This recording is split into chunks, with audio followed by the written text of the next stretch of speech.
I'm so excited for today's episode. We're doing things a little bit differently.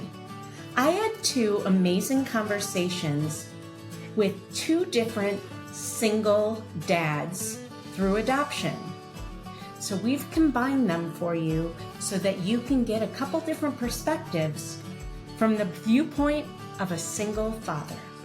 I hope you enjoy this as much as I enjoyed talking to each of them.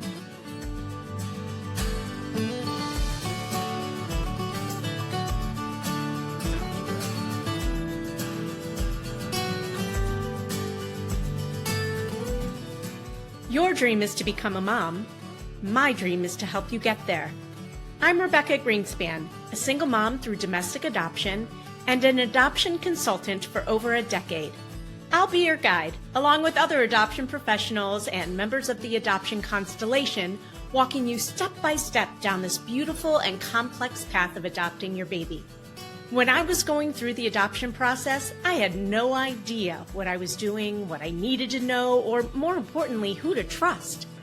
Well, after helping hundreds and hundreds of families grow through the beauty and complexity of adoption, I've learned more than a thing or two, and let me tell you, it's not always rainbows and butterflies. This isn't just another podcast sharing adoption stories, but it's for you if you're genuinely committed to diving in with an open heart, eager to learn everything there is to know about adopting a baby so that you can show up for yourself and your child in the best way possible.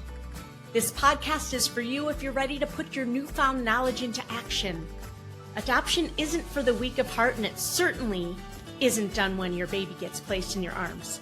If that's what you think, I'm afraid you're living in la la land. My promise to you is to keep it real if you promise to keep digging. We'll acknowledge the hard, and we'll also celebrate the joy that is adoption. You ready? Let's do this.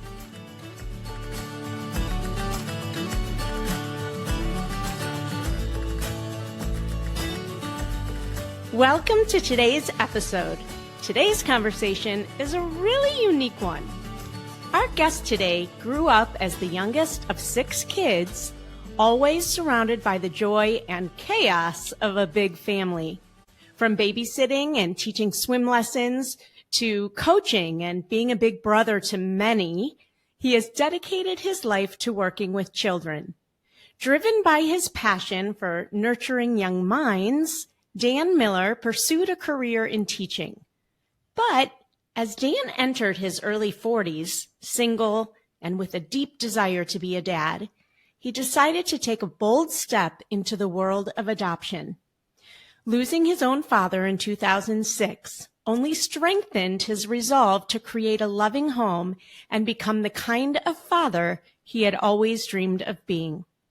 Join us as we dive into his incredible story, guided by the support of friends who were also adopted, and explore the beautiful journey of becoming a dad through adoption. I'm also excited to introduce to you my very good friend, Ben Greenberg.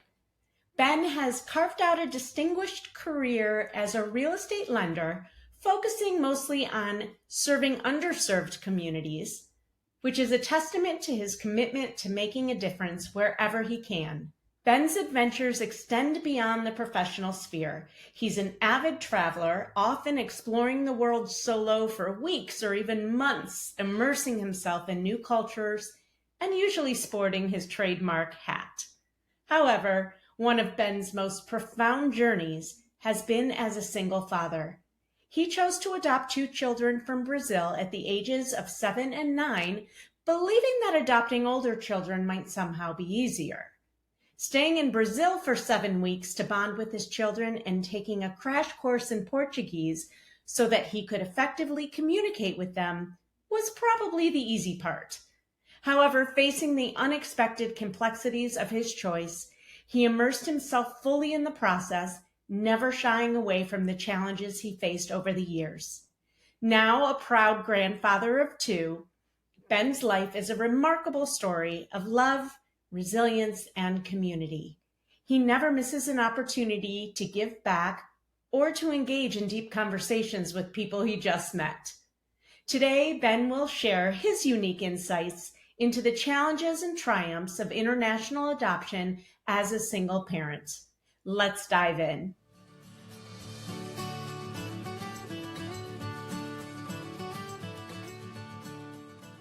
And I'm so excited you're here, and I'm excited to have this conversation with my good friend. Let's start by telling people how you decided to become a single dad. So it was a kind of it wasn't a straight line by any means. Never is. It really isn't. So when I was, in my 20s and 30s, I was hanging out with some really great friends, and I was always a really responsible person because growing up, I had a mentally ill mother and a mentally ill stepfather, and I had younger siblings, and I was always stepping in to provide guidance.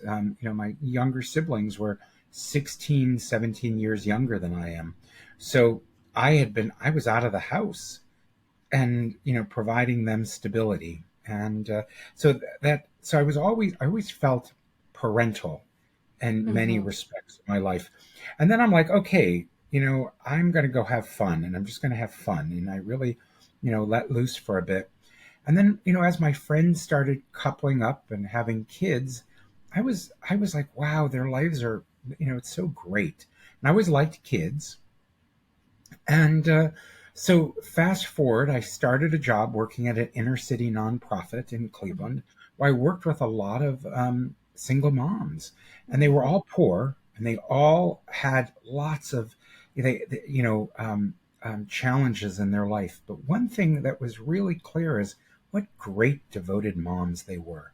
So the stereotype is, here's these single moms struggling financially, but where they broke the stereotype was they were just so powerful and so committed to their kids. And I know many of these, this is 30 years later, many of these kids have long gone on to have their own kids.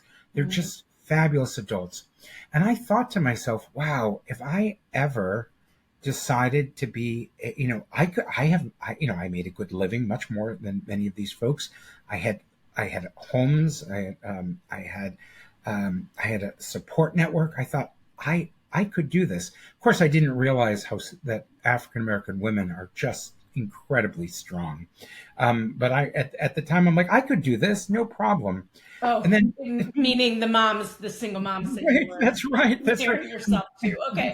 Right. I had no idea how strong they were in comparison to me, but boy, did I learn. And then another kind of vignette is my dearest friends had been trying to have kids for many years and decided to adopt from Korea, and they also had some quirkiness in their family, like all of us. We all have quirkiness.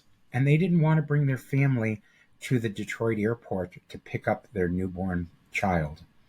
And I went with them, and I drove them to the airport. And they were just so, they were kind of bickering, and they were, they're very tense. And every time the international doors would open, people would go, and there were like 3 sets of parents there with drivers like me. And then all of a sudden they were handed their child, and they became a family.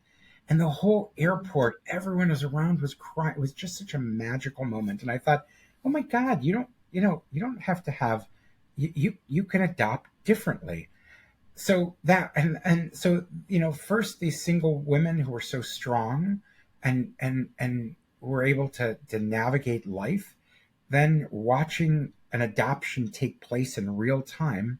And then years later, I started another job, and I went out to lunch with a woman, and she had just gotten married, and we were, she's an oversharer, as am I, and she was sharing that her husband, or then husband, was in the process of fostering kids because he was 40 and he didn't want to wait any longer to have children. And I said, wait, he was going to do it on his own? And she said, yeah, he was far into the process. And then but they ended up adopting themselves. We actually adopted at the same time. I came back from lunch that day and Googled single male parent adopt. And I thought, oh my gosh, there are other folks out there.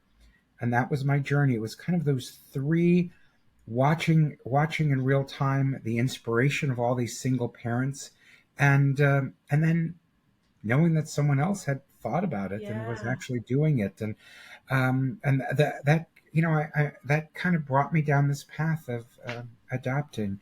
And I know it sounds weird, but that's how I got there. It doesn't sound weird at all. We all want to see mirrors in ourselves, whether it's mirrors of what we might be thinking or what we've gone through. And you kind of found those people that represented who you wanted to be. So I don't think that's weird at all.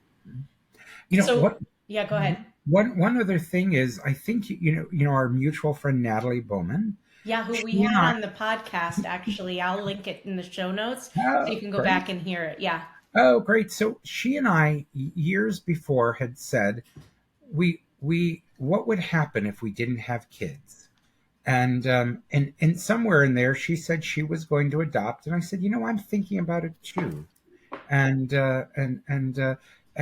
that's how that's how that it was all it just kind of all kind of came Came together. together. Mm-hmm. And then the last piece, I was new on this job, and the woman who hired me, we were talking, and I was thinking, well, I'm going to go to India for 2 months, and spend all Because my that's what savings. Ben does. He Right. just goes out of the country for however long he wants. It's wonderful.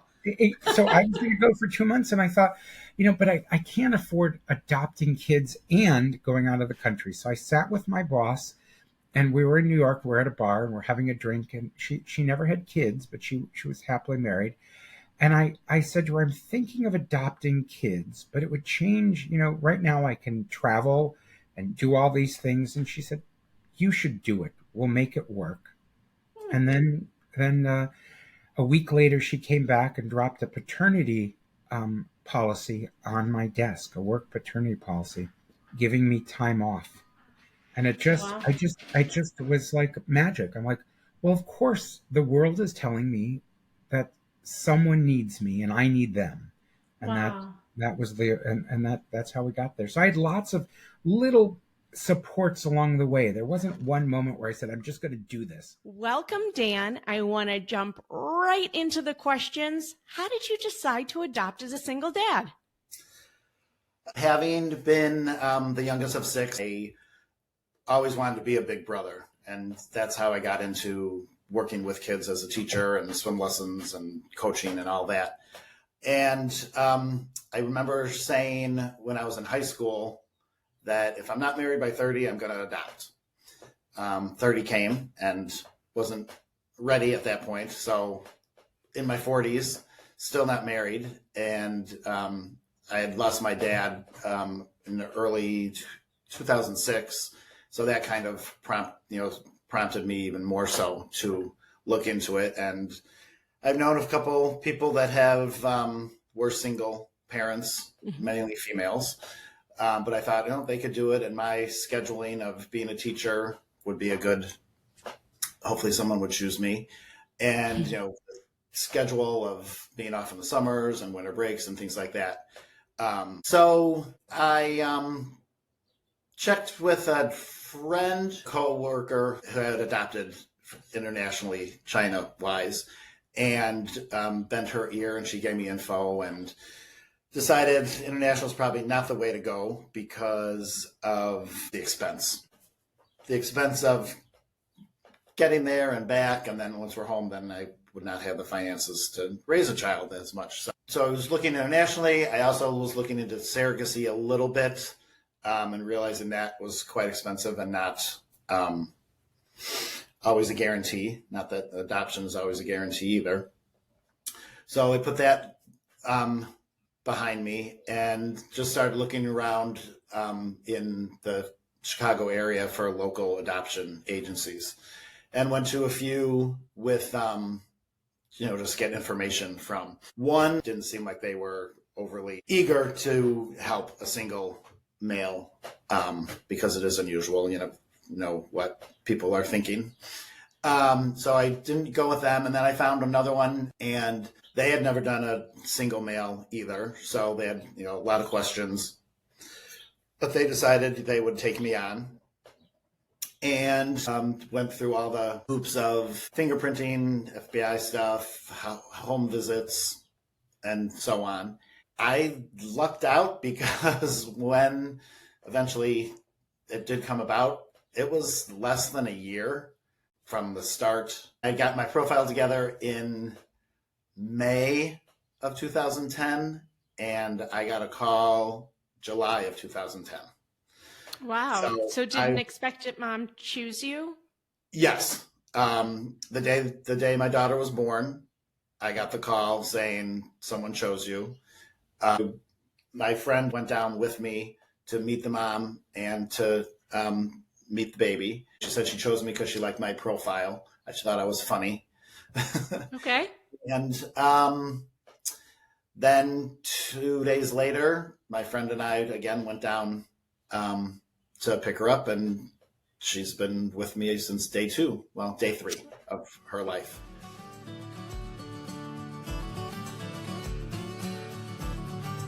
You talked a little about your boss who fully supported you and even went as far as pushing you to take the first step. What about the rest of your friends and family? Were they generally supportive or what? It was a mixed bag, to be honest with you. Okay. You know, some of my family were really great. Most of my family were great. You know, they were, but they had their concerns. Some of those concerns were around transracial adoption. You know, we're Jewish, we're white, and what would that mean? Some were concerned about, you know, not in really understanding. And by the way, they were probably right. I was an optimist. But and I probably didn't fully understand, but I think anyone who goes into parenting, they really knew what parenting is like, probably wouldn't do it because it's just so difficult. But I did lose friends. You know, I had some friends, particularly very religious friends, who felt that that kids deserved a mother and father. And when I would explore with them was, you know, and which I agree, every kid should have two parents. I think that's the way it should be. But it doesn't work that way. Life doesn't quite work that way.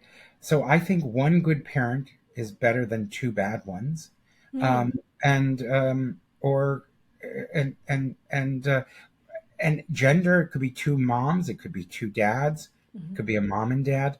Two people are going to parent better than one. However, one good parent is pretty great in and of itself. And that was my fundamental feeling throughout all this. So I did lose a few friends who felt that it was inappropriate. They tended to have really strong opinions. Some people thought that, you know, that I was too old. I was 37 when I decided to adopt. Oh, wow. Okay. I would have been ancient then. Right, I was not right. I know I was 37, and some friends thought that I was too set in my ways, and they were probably right. But kids don't care how set in your ways you are; they'll change that. Generally, though, people were supportive, and I had friends. You know, they wrote me emails and they wrote me letters, and they, you know, at the beginning, everyone was really great. It's interesting, though, some of that changed when I got my kids because my kids were not easy kids. And all right, let's get to that in a second, but that's a really good. And I'm also curious, some of those friends who you lost, did they ever come back or no? No, they did not didn't. come back. Okay. They did not come back. But part of it is I didn't want them back. You know, I am so grateful for my family that I have. And this isn't a political decision. This is a very personal decision of having a family. Whether a woman decides to buy sperm, a man decides to foster, go into international adoption, which what I did. I think that starting a family is a personal choice that no one should have input. You know, women are in control of their own bodies. People are allowed to choose for themselves how they they have a family. So can you share some insights into how your family and friends reacted to your decision to adopt? Were they supportive? Were they concerned? Work colleagues were very supportive. Family was mostly supportive, but probably didn't think I was serious. And one close friend originally wasn't overly supportive. She's like, why don't you just be a big brother? And I'm like, there's a difference between being a big brother, big brother program and being a parent. So I took it and I said, okay, thanks, and continued on.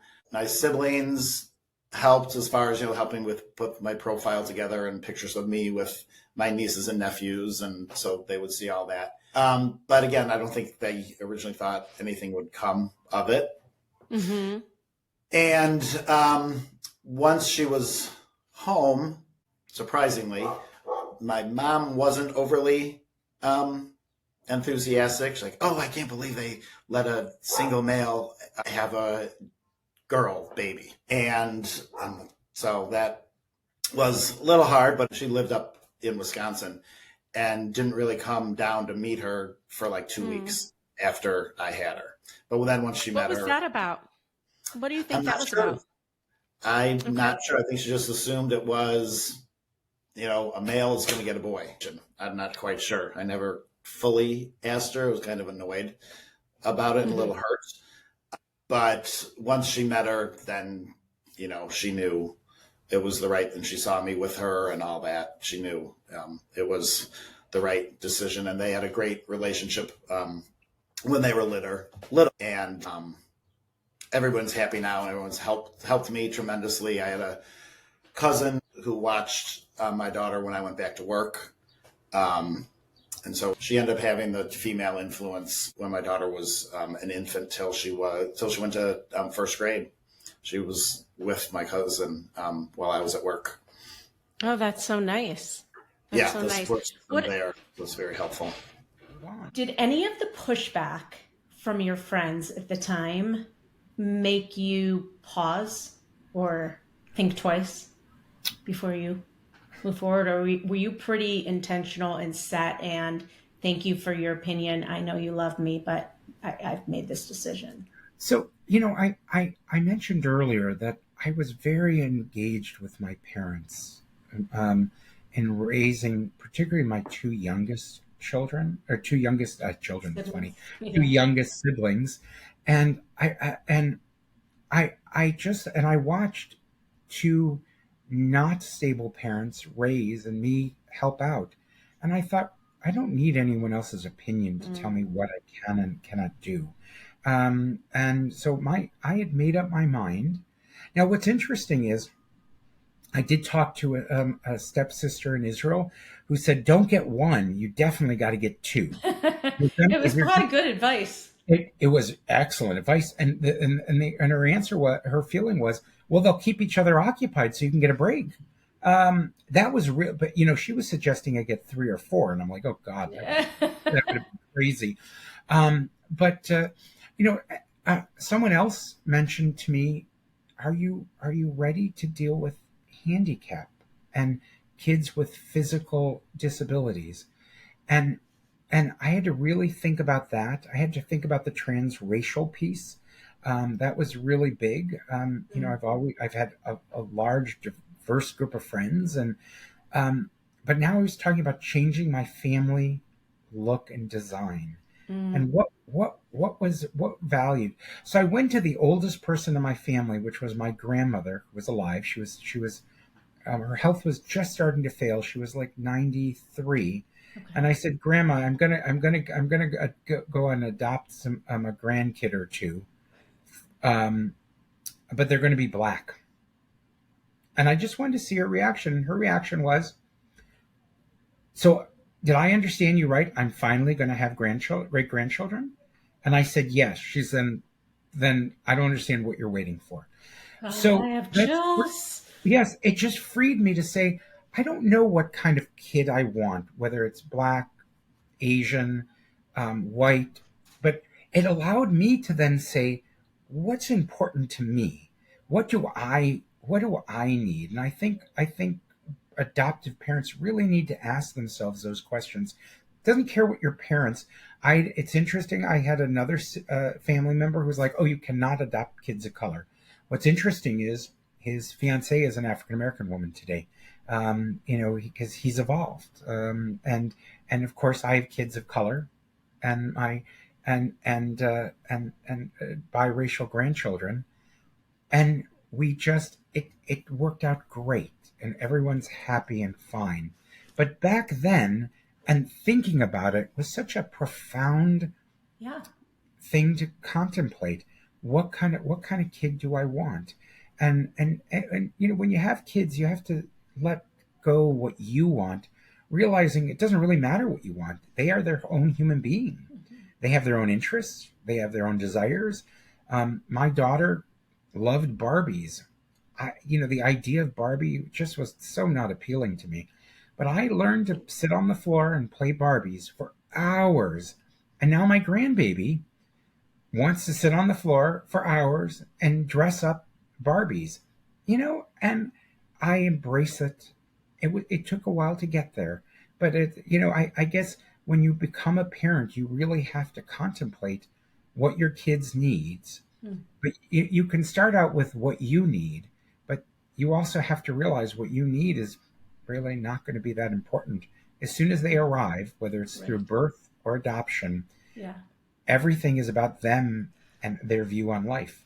It's what you funny needed that you say that. Is gone. Yeah. So going back, what I heard you say was your friends' opinions did not change your direction, and they did get you thinking a little bit deeper than maybe you had, like in different ways. It's like challenged you to think about certain scenarios that maybe you hadn't contemplated. Is that fair? Okay. I would say that's absolutely right. I mean, I really did have a lot of support from family. That's great. That's great. And I'm grateful for that. Yeah. There were only a couple people.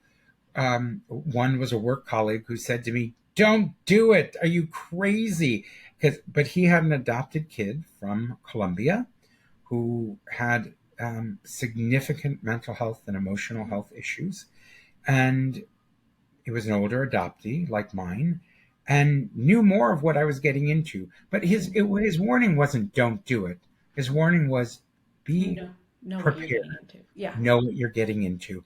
And even though I thought I was prepared, I clearly wasn't. But then maybe that's another podcast. And you had said something else about it doesn't matter what your needs are because it's about what your kids need. And we have this after our families adopt, we have this what we call our virtual play date, and it's kind of our wrap-up call. And I have this, I get up on my soapbox, and the first thing I said was, while you were on this journey to become a parent, now you're a parent of a child through adoption, and it becomes about them, not about you.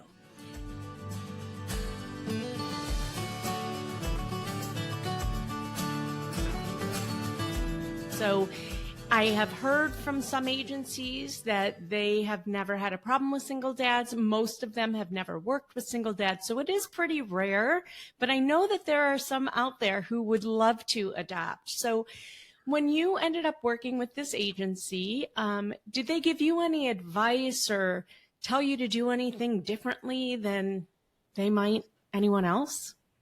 They asked, obviously, why I'm doing it. If I was gay or not, had me go and talk to someone to not evaluate me, but to see if I'm not, cuckoo or whatever. So I send Christmas pictures every year to show how she's grown. And the first 6 months to maybe it was up to a year, we had a monthly meeting with certain, babies that were born around that time and, see how we're doing and bounce things off, parent situations. Have you ever joined any either like Facebook groups or meetup groups of other either single dads or transracial adoption families? On Facebook, I am in a group, and so I see what some people post transracial adoption wise, and unfortunately, a lot of it is kind of negative coming from the adoptees. So that's kind of disheartening. But I'm also learning, what not to do. But other than that, no, I didn't even, to type in on Facebook, single dad, I don't even know if there are that many single dads. Probably not. Probably not. But yeah. They're single dads that might have done the surrogate route, or just single dads, due to, divorce or widow. But adoption wise, I don't think so. Yeah, I would tend to agree. So, okay, take us back. Walk us through your process that you took. How did you decide what kind of adoption, which agency, and did you get pushback for being a single man? Did everybody say, "Oh yeah, that's great"? So, what were you faced with? So I have to tell you, I was very naive here because I did get a lot of support. Yeah, right. I got a lot of support again from family, friends, my job. So and then I started looking at adoption agencies, and I realized most of them were Christian agencies. And so I thought, being Jewish would be really a problem. So so I'd first have to look who would support singles, and none of them said they wouldn't support. There weren't enough saying single men out there. So that, I said I figured if they supported single women, they'd support single men. Again, it never occurred to me that this. And you specifically went out looking for international. You never thought about baby because you knew you wanted an older child, right? I knew I wanted an older child. Yeah. But part of my rationale was faulty, right? Oh, you thought it'd be easier. I thought it would be easier, but it wasn't. But what was interesting is there was the elephant in the room, and I didn't realize what the elephant was until about the fourth phone call. And I finally stopped someone and said, "Are you asking if I'm gay?" I mean, wait, because I'm just curious. You seem to be inferring, but I'm Jewish. And thinking that would be, and they're like, "Oh no, that's fine. But what does your wife do?" And I'm like, "I don't have a wife." "Why don't you have a wife?" "Well, I don't have one. I don't know. I mean, I could tell you why I don't have one. But what does that matter? So there was lots of the gay in the room was such a assumption and such an interesting concept, because I was like, what does that have to do with anything? And then some were like, well, I just found that whole process. So eventually I got through and I found 5 countries that would allow single men to adopt. One was Brazil, one was Poland, Russia, Jamaica, and Haiti, I think, were the 5. Now, this was a while ago. This was a while ago. Yes, exactly. Yeah. And I didn't. I also made the assumption that in third world countries there'll be more happy, healthy kids available than, and of course what I got was undocumented problems. Mm-hmm. So I think folks should realize if you're going international adoption, they don't necessarily have the rules that they have here that really document things.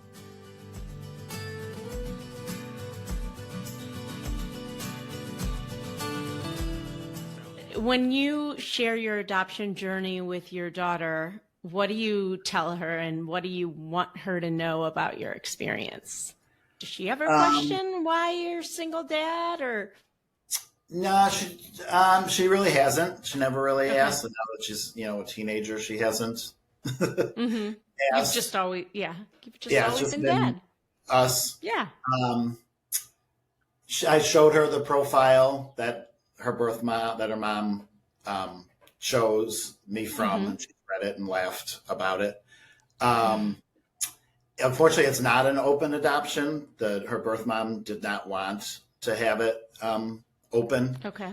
And my daughter's been okay with it. There have been times when she was younger one time she was 2 and she was sad. She was, I want my mom. I want my mom. And I didn't say you don't have a mom. It just didn't come up. The number of cartoons that she watched. At that time, it was Caillou, and the mom and dad and the baby or the kid are all there. So I think that's how she related. Oh, there's a mom in the family.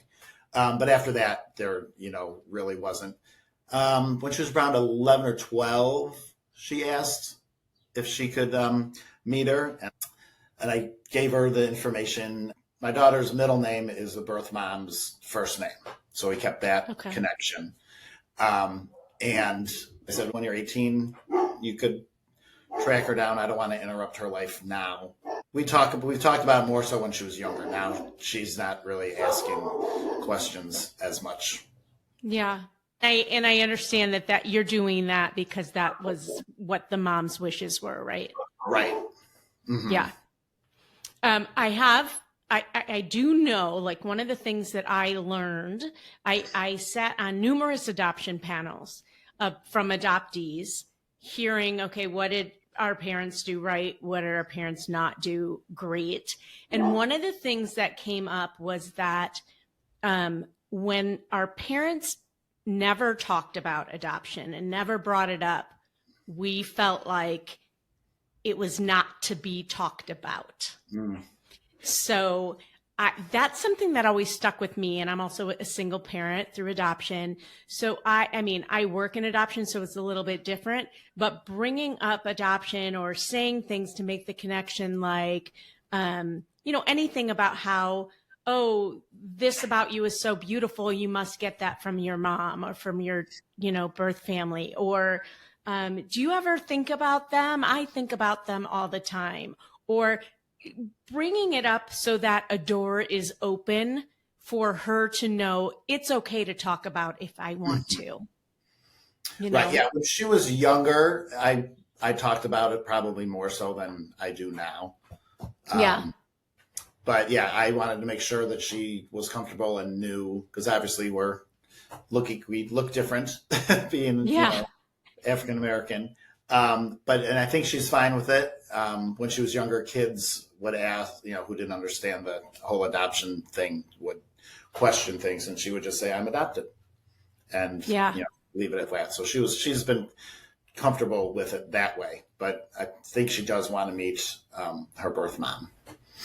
So we had to really negotiate, and at a certain point, I realized that they were following my lead, but I had to affirm their ability to make decisions because they're people. Yeah. Infants are different. You can make decisions for an infant, but a 5-year-old has already got a sense of self, and should be, that self should be honored and negotiated, and it can certainly morph. We all morph over time. But I think there's a respect for that child that has to be there. And by the way, it happened naturally. I didn't know this. My kids just had so many needs when I adopted them that really raising them Jewish was no longer that important. It was raising happy, healthy children. Yeah. They're functional kids. Yeah. If they wanted Papa Noel, it's fine because I needed them to go to school. And right. So certain things, the trade-offs became more about their needs and less about what I needed. Amen. Wow. And that's such an important piece. But it's a hard one. Yes. It's easier when they're not your biological kids. I think, I don't know, at least for me, maybe I'm like, okay, this is the hand that they've been dealt and I've been dealt. We need to address that hand. We can't pretend it's something else because pretending doesn't solve or help them. Yeah. So, I'd say if I was going to do it all over again, I would have learned that. I mean, I got it quick, but I could have gotten it quicker. And new parents should go in, that any parent should go in. You don't know what your kid's going to need. Your job as a parent is to meet their needs and meet them where they're at. I love that. And yes, you may mourn what you thought of as, I want my kid to be a top in school, or a doctor, but those are Those aren't important. Before we go on, we're going to take a quick break, but don't go away. We still have so much to talk about. Hey there, Adoption Roadmap fam. Are you ready to take the next step on your journey to parenthood? If so, head over to our website and take our quiz. It's called, Are You Ready to Adopt? It's not just about testing your knowledge. It's about making sure you're emotionally and practically prepared for the beautiful, complex journey of adoption. Let's make your dream of parenthood a reality. Go to rgadoptionconsulting.com and take the Are You Ready to Adopt quiz today. That's rgadoptionconsulting.com.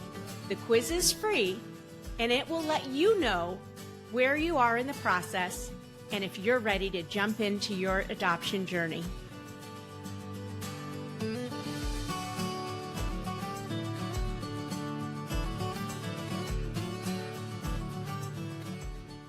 So let's talk about transracial adoption for a minute. So first of all, what made you think or be open to transracial adoption? What in you knew that was okay, that you could do that? Going in, I wanted to be a dad. Didn't matter color, race, gender, whatever. I just wanted to be a healthy baby who would bring more love to my family and help out the birth mom and the child brought up the right way. So one thing I'd probably in the back of my head said, having an African-American girl would probably be hard, just worrying about the hair situation, which was silly. And but we've been, fine. And now, once we found a salon to go to, I don't do it quite as much as I did when she was little. Early on, we were reading books. I would make sure she had books that the characters looked like her, and even since she's been born, there have been more books coming out with diversity sake in it. Yeah. And being a teacher, I'd find books at the library, either at school or at home, and read them to her just so she would see people that looked, like her. And unfortunately, we moved from one area to where we currently are. And we chose here because I knew it would be a little bit more diverse than where we were. It's more diverse Hispanic than African American. But there's a military housing nearby. So when she was younger, she had quite a few friends that were African American, but then being in the military, they moved away. So she graduated 2 weeks ago, and she was the only African American girl in her class. But outright, it doesn't show that she's concerned about it. And when I do ask her, she either doesn't want to talk about it or. Yeah. So I have to delve a little deeper, and not in a probing way, but, just check in to see, do you want to talk to somebody about if you're having issues or, concerns? Yeah, that's definitely one of the things I also heard was that the adoptee panel that I heard, the other message I got was that every adoptee needs a therapist, and that the therapist has often become the number one support for them through their lives. Mm-hmm. So something to think about. I know it's hard to find somebody who knows adoption and knows all the nuances of that. Do you ever get questions either when you're out with your daughter or otherwise? Let's talk about when you're out with your daughter. Do people ask or question who you are or ask stupid questions in front of her? And I know I get that. My son is Mexican. I remember one time when he was a baby and I was out at some shop, and it was a Mexican shop. And so the workers looked at me, looked at him, looked at me and said, "Is your husband Mexican?" And I said, "No." I mean, I'm single. I didn't have a husband. I just felt like fucking around with them a little bit. But do you ever get questions like that are just... Not really questions. I've had, when she was little, we'd go down and take the train downtown Chicago. And sometimes I'd get looks. There was one time we stopped in a Starbucks and she was standing in front of me, and the barista or whatever saw her and asked, "Oh, where's your parent?" it was an African American asking my daughter this, thinking she was there by herself. And we both, he looked at me, or my daughter looked at me and said, he's right here. And I said, oh, I'm with her.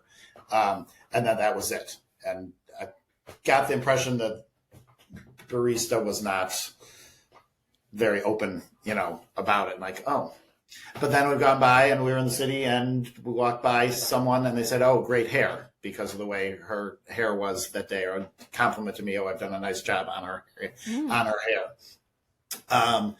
I think I've had more positive than negative with other African Americans directly. One that really sits in was probably only like 5 years ago.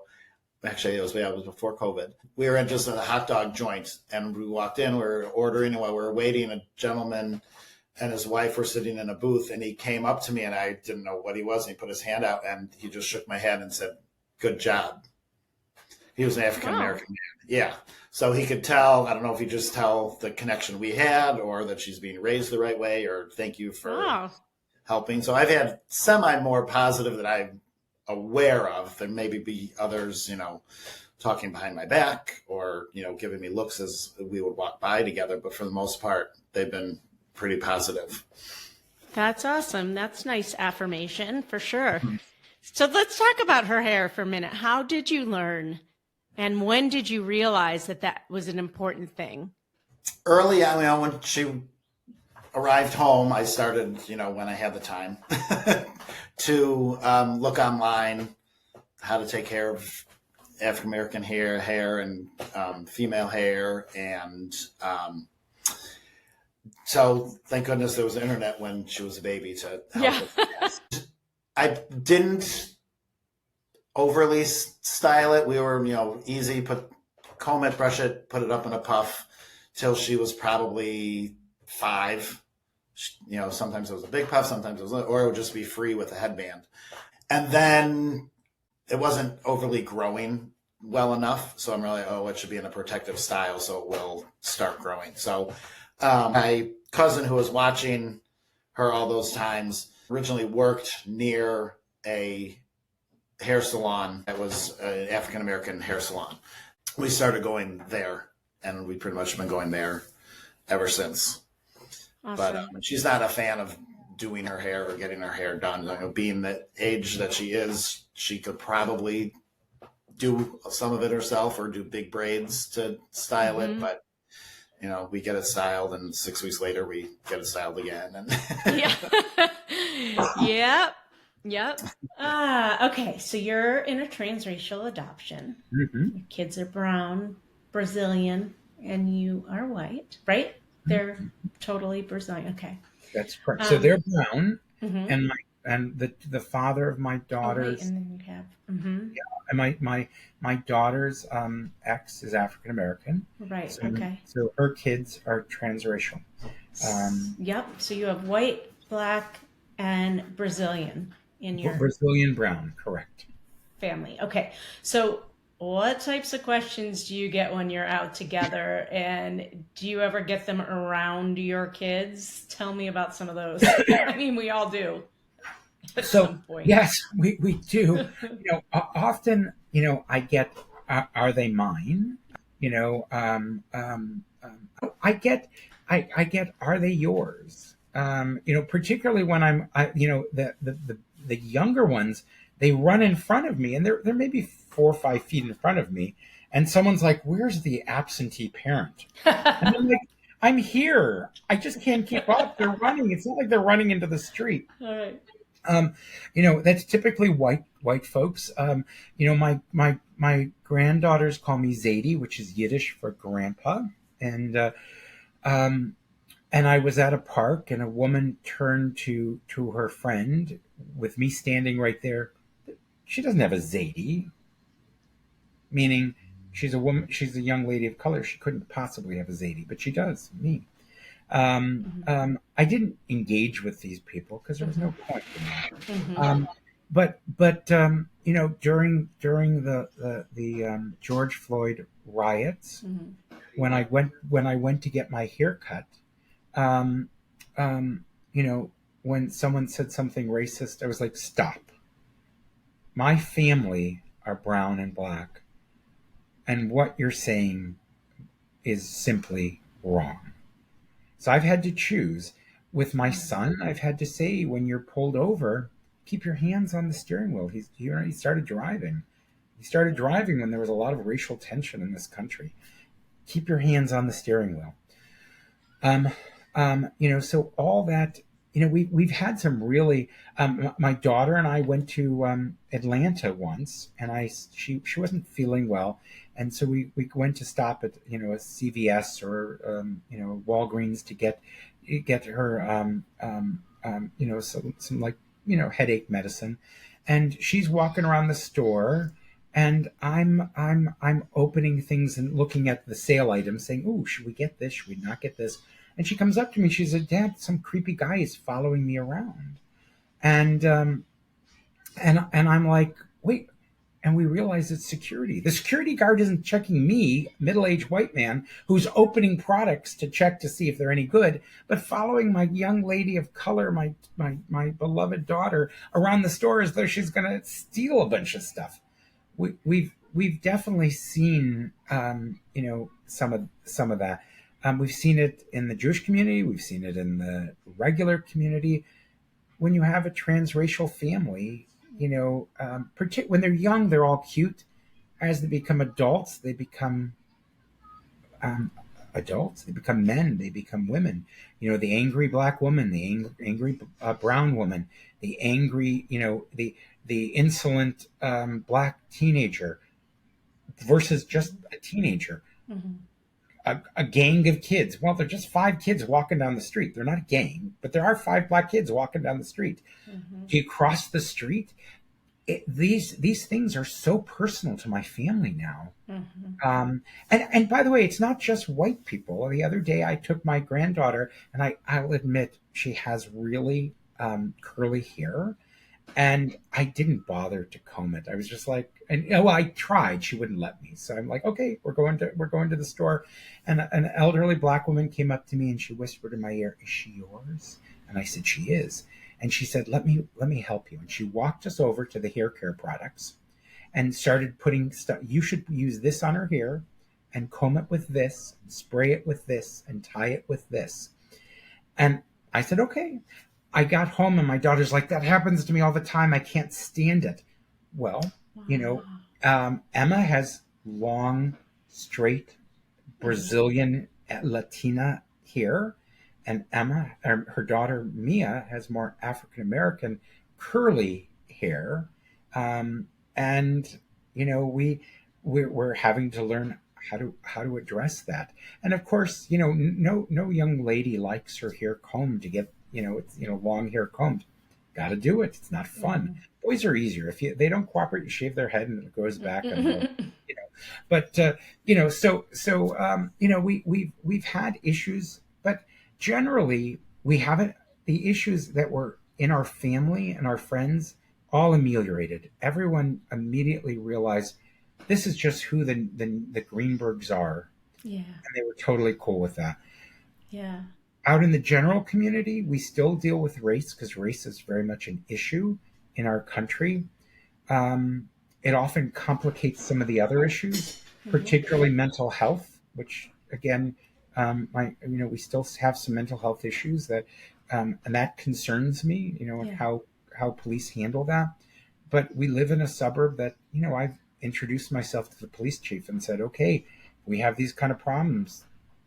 This is what's going on. So part of my job with my children, even as adults, is to educate people at our temple, at our community center, our neighbors. We're a family. We expect to be treated with respect and kindness. Set that expectation. And frankly, we're not shy about holding people accountable to that. So good. So good. And, I think that's such an important message too. If you are bringing a person of color into a white neighborhood or whatever, go and introduce yourself to the people that you need to be introduced to tell them about who you are and that they're part of your family or whatever. I hear that a lot, and I think it's probably a good idea. Unfortunately. I also think, Becca, it's about the microaggressions as well. Mm-hmm. people don't necessarily mean to be hurtful. Right. There's the outright meanness. Mm-hmm. I'd say that's rare, but rather the things that hurt. Mm-hmm. So let's talk about them. Let's get it out there. Let's be clear, because I know no one wants to hurt a 6-year-old. Mm-hmm. They just don't want to do that, but they can. Mm-hmm. So let's just not let's address it early, and clear, and be and we have found that a great approach, and we've really and most folks are really like, we're so glad you told us this. We're glad you brought this in. There are differences, and we just need to acknowledge those differences. I agree with you that people are curious and they appreciate being educated. And as a parent, sometimes it gets a lot, if you're always getting questioned or whatever, and you have to make a decision. And I always say you have 3 choices. You can either tell them it's none of their business and, whatever. You can use it as an educational moment, or you can fuck with them a little bit. Right. And by the way, I've done all 3. Yeah, me too. I've done all 3. More often than not, people want to know their adoption stories. It's not their business. It's not their business. I don't think they need to know, other than, there's an adoption trauma. But aside from that, look, when they're ready to discuss it, they will discuss it. Yeah. Now, early on, I didn't quite make it, and I told more people than I should have, and I regret it.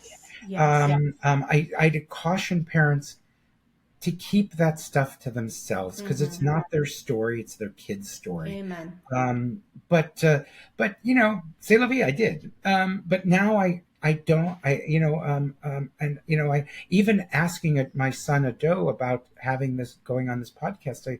I asked him a question, and he's like, "Oh, I need to think about it before I even tell you any more about how I feel," because this is such a sensitive subject. Yeah. Now, some folks aren't as sensitive about it, but mine are, and it's their story. So I would caution, use their story. But I love when I screw with people, and I love when again, I was telling you about getting my hair cut. I let the woman finish. I was watching her put her foot in her mouth and buried it deeper and deeper and deeper. So I pulled out the pictures of my Black grandchildren and said, "These are my beloved grandchildren." Yeah. To me, it's more about my neighbors. I think it's really important that people recognize cute Black and brown kids turn into regular old adults that may be opinionated, that may be surly, that may be, like all their kids. They're not anything to be scared of. That they're just another flavor, and just enjoy that flavor.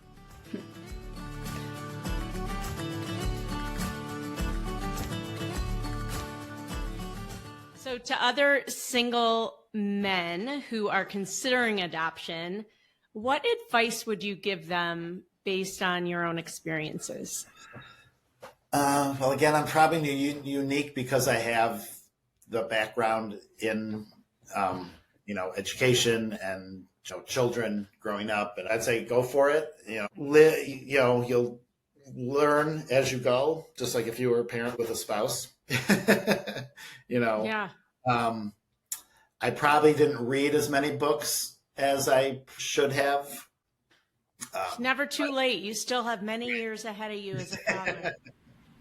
To other single dads who are considering adoption, what advice would you give them based on your experiences and things you know now? Got it. Well, a big one, my kids did have a lot of trauma. We had a really tough, I would say tough 10 years getting to the point where we're at today from adoption. I would say be realistic. Know what you're getting, and know that you're, really know that your friends and family, that build a network ahead of time of adoptive parents. because adoptive parents have been the best support for me. Not my friends with traditional kids who are like angels. They're not angels, right? But they're easier in many respects. They often don't have some of the learning challenges, cultural differences, right? They're like more like my friends' kids are like their parents. They have those quirks. But my kids had ADHD and was late diagnosed with autism, and having friends who were adopting and creating. And by the way, I didn't think I needed this, but it became my best source of I need help. So I would say create a group of friends. Start joining groups. Meet. You're singing Right. you're singing my my whatever, my prayer. Like, I say this all the time. People think we're good. We don't need it. Yeah. We got And we that's got a lot of friends and families. We're good. Yes. And I did that. And what's interesting is this Brazilian adoption place said to me, come up and see what it was like. And I wish I had, because if I had gone, I would have gone in with, again, I would have adopted, but I would have gone in with a lot more open eyes. I went the next year, and I was so grateful to be around parents of other adopted kids from Brazil who all looked and sounded like my children, many who were older adoptees. And I was exhausted when I got there. And one of the parents said, "Oh, Ben, you can take a bottle of wine and go sit in that chair and we'll keep an eye on your kids."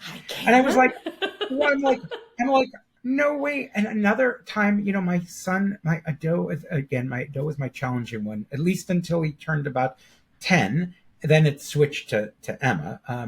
But Ado was at as elementary school, and a woman walked by and heard him swearing in Portuguese, and not nice words. I mean, really tough stuff.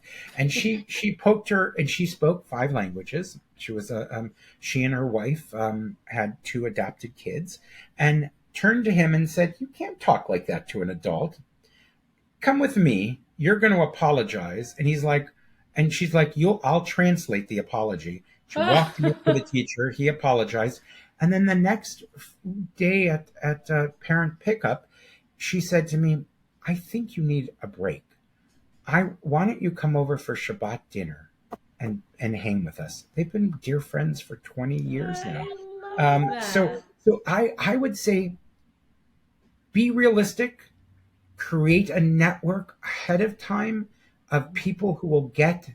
Maybe you'll be lucky and you'll get Orphan Annie, but more often than not, you're going to get a typical kid with some degree of challenges, probably exasperated by adoption and whether it's transracial or not. There's going to be something. Create that network, because it'll be invaluable. The other thing is, I would consider, well, what if things go wrong? What kind of resources do I need? And have them ready. I tell friends all the time, if you're adopting from Colombia, maybe you should have a Spanish-speaking child therapist around, just to help you while the kid learns. Or if you're seeing signs of ADHD in an infant you adopted, don't wait till diagnosis. Start rounding up. What does my insurance cover? So when it gets to that point, you can immediately respond to their needs. So I think adoptive parents, particularly single adoptive parents, whether it's male or female, we don't have a partner or a spouse where we can run things by. So sometimes it takes longer to process. So process earlier, so you can start, so you can be ready when your kids need what you need. The other thing is, don't care what anyone else says. Screw it. If you want a family, if this is what you want, go for it. It's your life. Who cares?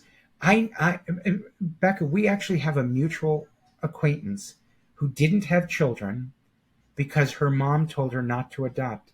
I'll tell you offline who that is, but she she said to me, I wish even as bad as my kids were that first 2-3 years, as far as behavior and emotional and draining, she said, I'd give anything to have children.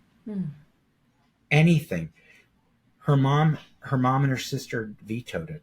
Who cares? Who cares what these folks say? Yeah. Be true to yourself. Be true Be to true. yourself. Yeah, do it. Do it.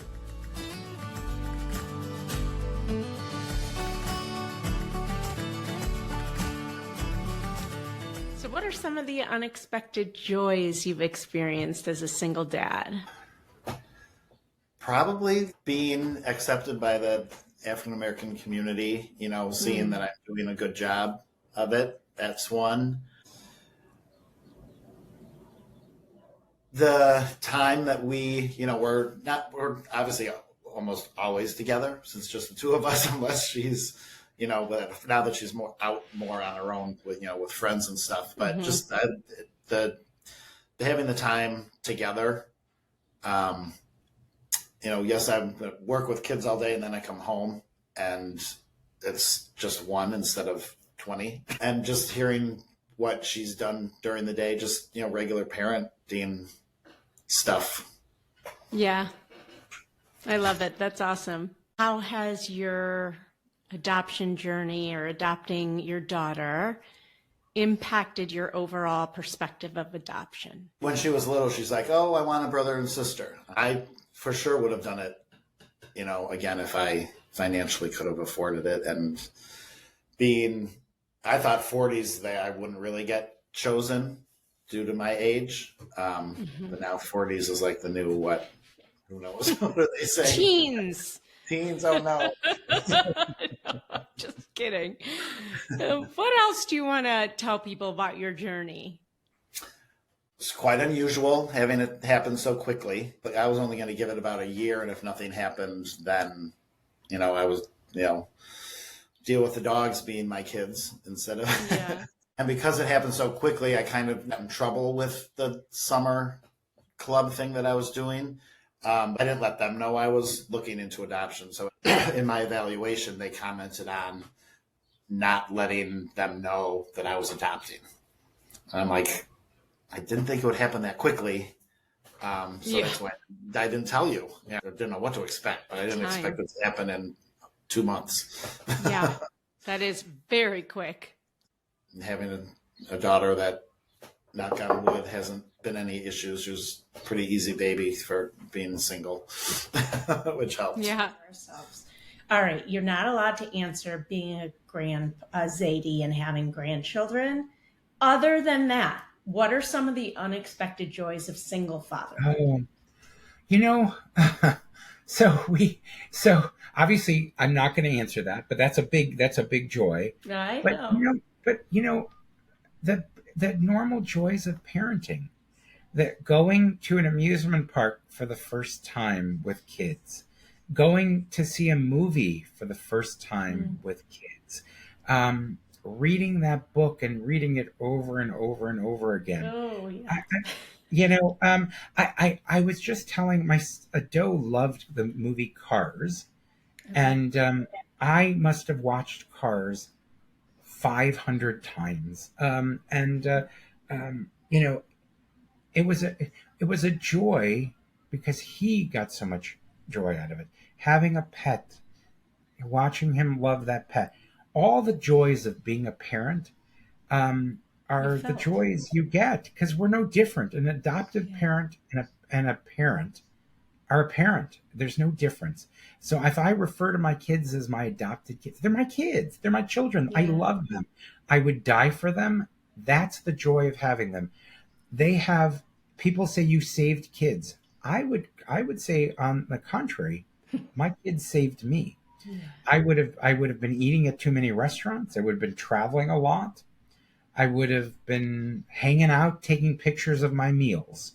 Now I'm just great. Now I do living. I'm living. I went to hockey. I loved going to my son's. He was a goalie. I loved going to hockey games. I loved making other friends of other parents, adoptive and not. But I would tell you, being an adoptive parent has given me a sense of empathy that I lacked. I thought I had it, but it's taught me a kindness that I didn't, and a patience that I frankly didn't have. And that's what we learn from our kids, is that we see our worst selves and we know that we can be better, because our job is to do better for them. So we do better. Has your overall perspective of adoption changed since adopting your children, or just since being a dad? So, I tell, I have a number of single male and female friends. Many of my single female friends, I say, brewing your own is not such a bad thing to do. It has physical consequences, but you can control the environment. But when I hear people say we can't get pregnant, and they're like, what will we do? I'm like, what do you mean, what will you do? There are gazillions of kids who need you. And to be honest with you, you need them. I gave my kids are going to get middle class. They're getting a middle class life, but I got a life, right? Who's better off? I think I am. So my perspective is, if you want a family and you can't brew your own, this is a great option. It's not a secondary option. It's just a different way to get to your destination. I love that. That is a beautiful way to end our conversation. There you go.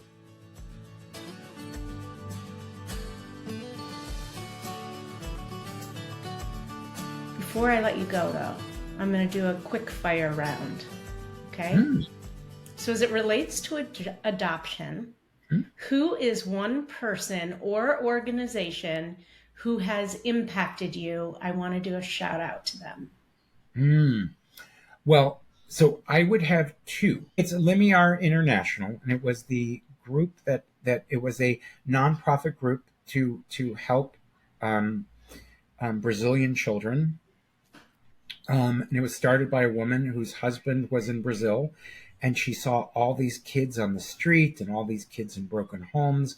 And she was a white Christian upper middle class woman whose husband was there working for like an international company.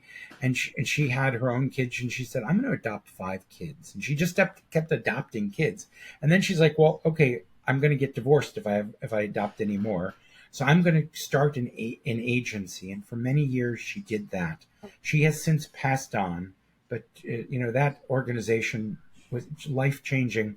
The other is Belfair here in Cleveland, which I used for the home study, but it was really my friend Jill Sadowski. I thought you'd mention her. Right? Yeah. So every time I had a problem with a kid, and I had lots, I'd call her up and say, boy, do I need help. I'm at my wit's end. And she was always there to help me, calm me down, and say, you'll get through it. So, and then lastly, Karen Rosenberg, who is and Marilyn Malkin, both therapists that my kids have had for many years. They're just fabulous. So I would tell you, without those 3 people that's and organizations. 4. Yeah, 3 people in an organization. Right, the one that got it started, and the 3. I've been really lucky. Sometimes I can't get over how lucky I am. So that's the shout out to Karen Rosenberg, Marilyn Malkin, Jill Sadowski, and Limiar, which is no longer around, at least in the United States. What's an insult that you've received that you're proud of? Can you think of one? Oh gosh. It's almost typically around, it's typically telling me how to parent my children. So it's always, it's kind of the theme of, you can't control them. And I'll be like, and I'm like, what do you mean control them? They were kids. They were kids with emotional and social issues. And, I'm like, but I often, one of the biggest, and I can't tell you, it comes from every walk of life, every race, everyone they know how to parent my children better than I do. Mm-hmm. And my daughter deals with this now with her daughter. And she gets mad because her daughter's typical, but I had two special needs kids. And I at first I used to get mad, and then I realized they don't know what so I just thanked them. I said, I am so grateful for your expertise. Thank you. And that's what I say. I'm so grateful for your expertise. And then I walk away and they're like, is he being serious or is he screwing with me? Be clear, anyone listening to this, if I've said that to you, I'm screwing with you. I love it. If you could go back and give your 18-year-old self one piece of advice, what would it be? Oh God. Well, can we change it from 18 to 25? Sure. If you could go back and give your 25-year-old self one piece of advice. Be more open to opportunities that come along. Because there were relationship opportunities that I passed on. There were financial opportunities that I passed on. I was very rigid in my view of life, and being a parent has made me much less so. If I could take the lessons of being a parent, and I'd also be a lot more forgiving to people around me. That's the other thing is just let people be people, and you'll have better relationships. What does your morning routine look like? Oh God, lately getting out of bed, I'm dragging my ass, but I do have a coffee pot right next to my bed. Okay. So I have a Keurig, really, literally, and that's, by the way, that's something I would advise single moms against. I lived in a 3-story home, and by the time I got to have a cup of coffee, the half the day was over. So I just put a coffee pot next to my bed, and I've had a coffee pot next to my bed for the last 20 years, and it's been fabulous. And so to me, it's all about the morning coffee, having it right next to your bed. You'll feel better about it. And that's my morning routine. I get up, I turn on the coffee pot, and then I go brush my teeth, and the coffee's waiting. Describe adoption in 3 words.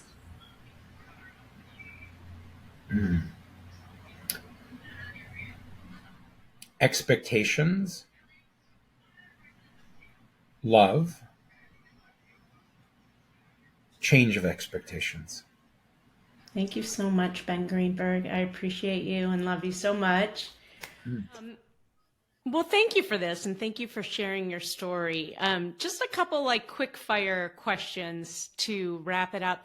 As it relates to adoption, who is one person or an organization maybe that has impacted you? The agency that I used for my daughter, Adoption Center for Family Building. Okay. Yep. I know. And just because they were so helpful, and glad to send in my yearly donation towards other expected moms that need help. Awesome. And taking a chance on me. If you could go back and give your 18-year-old self one piece of advice, what would it be? Be a little more of a risk taker. That's awesome. Describe adoption in 3 words.